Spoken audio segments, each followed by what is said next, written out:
నవ్యాంధ్రలో నవశకం ప్రారంభమైందన్నారు AP CM Chandrababu Naidu. AP రాజధాని వెలగపూడిలోని తాత్కాలిక సచివాలయంలో తన కార్యాలయంలోకి అడుగుపెట్టారు బాబు. ప్రత్యేక పూజలు నిర్వహించి డ్వాక్రా సంఘాలకు 2వ విడత రుణాలపై తొలి సంతకం చేశారు. ఎన్నో సమస్యలను అధిగమించి అనుకున్న టైం కన్నా కాస్త ఆలస్యమైన నిర్మాణం పూర్తి చేశామన్నారు.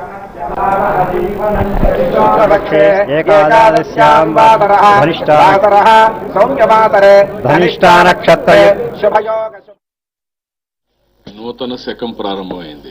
ఆంధ్రప్రదేశ్ ప్రజానీకం మనం ఒకసారి చూస్తే అనేక ఒడుకుదుడుకుల్ని అనుభవించాం. ఈ గడ్డపై నుంచి పరిపాలన చేస్తే తప్ప ప్రజలకు ఆమోదయోగ్యంగా ఉంటుంది. 2, అనుకున్న ఫలితాలు కూడా మనం రాబట్టలేదు. ఎఫర్ట్ ఎంత పెట్టారు, ఎంత పెయిన్ ఉంది, ఇది ఎంత సమర్థవంతంగా చేశారు అనేది వదిలిపెట్టి ఏదైతే నేను ఒక టార్గెట్ పెట్టుకుంటే 1 నెల లేట్ అయినా పర్వాలేదు, టార్గెట్ లీజర్గా పెట్టుకుంటే దాని మీద ఓవర్ రన్ అవుతున్న ఉద్దేశంతో నేను టార్గెట్స్ ఎప్పుడు కూడా 6 నెలలు అన్నాం, 8 నెలల్లో పూర్తి చేయగలిగాం.